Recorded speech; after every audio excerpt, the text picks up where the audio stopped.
Yo, what's going on, y'all? It's Cone back here again today with another video, and today I want to talk for a bit about the Toronto Raptors. This season for them so far has been nothing short of a disaster.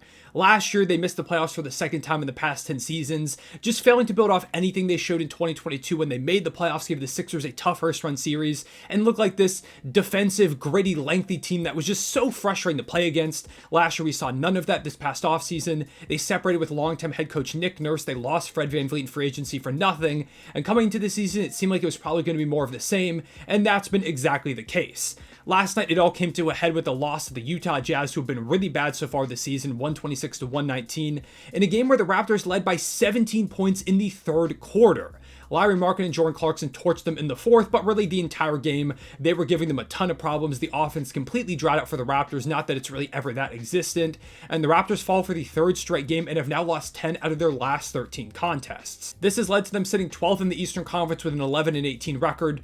Just a game, I guess, away from the 10th-seeded Chicago Bulls, but by all accounts, this is a bad team. They're the 20th ranked offense, the 20th ranked defense, they have the 22nd net rating. They're just really not good at anything in particular. And this comes despite them having talented players like Scottie Barnes, who's breaking out, has become an all-star caliber player, even if he doesn't make the all-star game, because the team's success, I think, is going to hurt him a little bit. And the Eastern Conference is just stacked with great front court talent, so even if he doesn't make it, he is an all-star caliber player at this point, and he's showing a lot of promise, proving that he will be a franchise cornerstone for them. Pascal Siakam is having another pretty solid year, although the shooting is really down this season. Anunoby is a good 3-and-D wing that pretty much any team could plug and play. Jakob Poeltl is a solid big. Dennis Schroeder had a great start to the season, has definitely cooled off since then.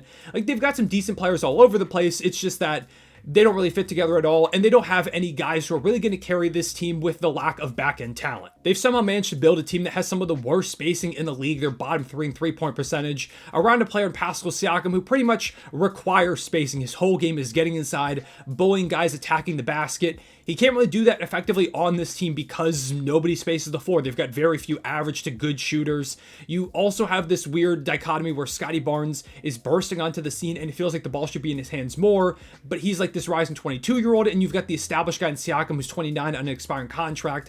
So you've got these two weird timelines, and some nights Scottie's getting a lot of shots, but Siakam feels left out. Siakam is getting some shots a lot of nights, and Scottie really isn't touching the ball as much as he should. They've had a hard time finding a balance of any kind for really any player on this offense. It feels like pretty much everybody's misused. They don't have the talent to make up for some of their deficits. It's just not a good basketball team. They're a mess at the moment. There's holes all over the place. They're not going to turn this season around. They can maybe push for a play-in spot at the very best, but this isn't a team that's going to make it into the play-in, push their way to the playoffs, and make some type of deep run like the Heat did. This is a team that if they made the playoffs would get swept in an embarrassing first-round series. It was always going to be a weird year with Nick Nurse departing after coaching them for so long, Siakam and OG both being upcoming free agents. But what's going on right now is just sad. They're a shell of themselves from a couple of years ago, and it's very past due that they go ahead and blow this thing up. They're the next team in line, in my eyes, to go ahead and begin a rebuild. We saw another Eastern Conference team in the Wizards, who are also stuck in this purgatory state, finally commit to it last season. Now, they're really bad, and they're able to go out there and get a top pick in this upcoming draft, even though it's supposed to be a bit of a weaker draft. They can go out there and get a top pick, start to build up for the new future. They're no longer just allowing themselves to be mediocre like the Raptors are at the moment.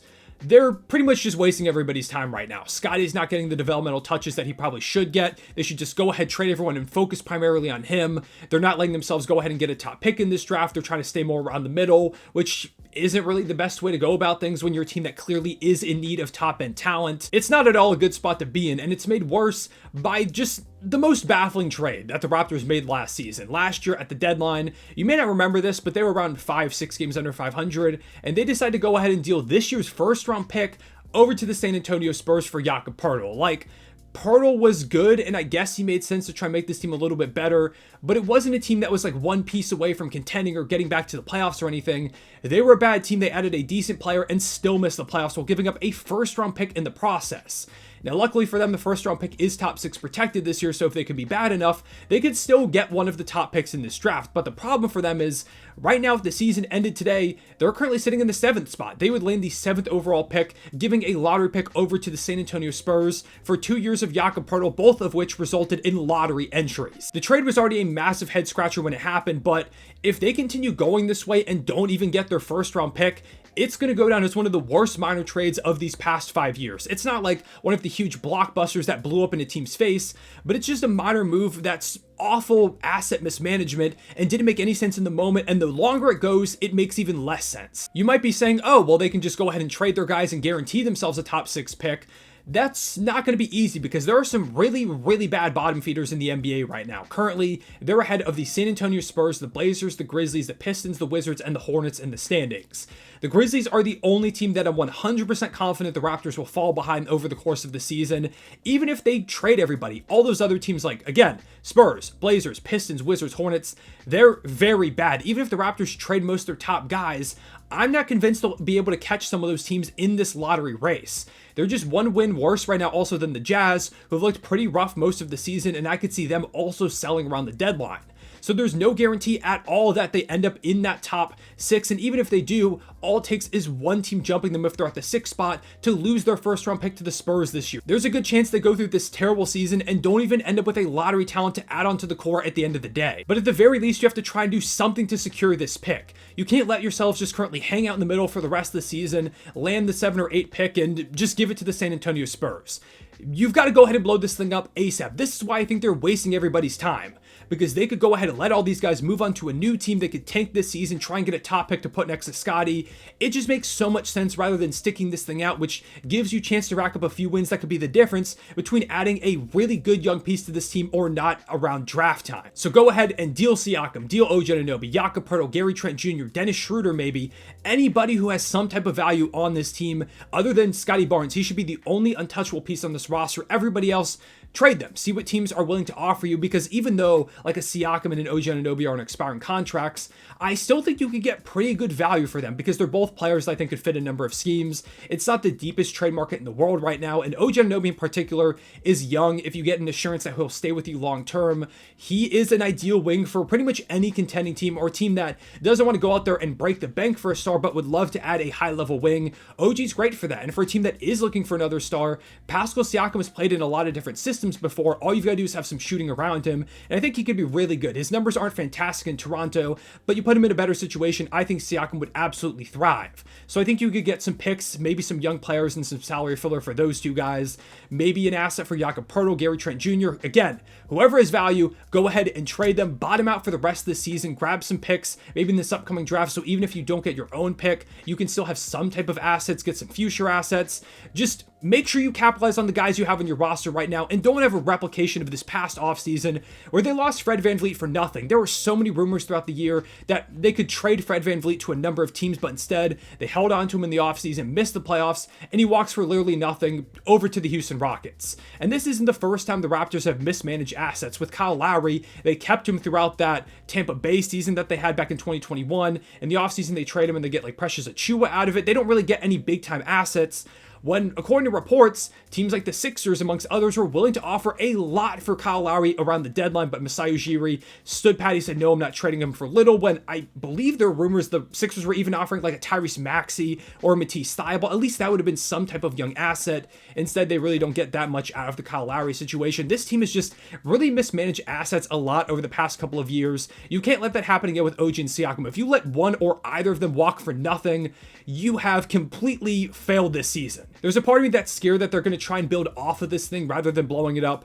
There were some rumors out there that they were interested in like a Zach LaVine, which I would hate for this team. He's not going to do much for you at all. You're just going to be paying a guy way more money than he's worth, adding into a team that's not good right now. Zach LaVine isn't the difference maker. The Bulls right now have gone on a run since he left the lineup. So I don't know why they've got any interest in a guy like that. I don't know why they'd have any interest in building off this team. It's not good. Start over. Give Scottie Barnes the reins to your team. Let him thrive. See what he can do over the second half of the season. Just give him more opportunities rather than letting him currently play this balancing act alongside Siakam where he's like, oh, when do I shoot the ball? When do I defer to him? Let Scottie Barnes be the guy. It seems like he's going to be for your future. Blow this thing up. Give yourself the best chance at securing your pick, which for some reason you decide to try and throw away this season.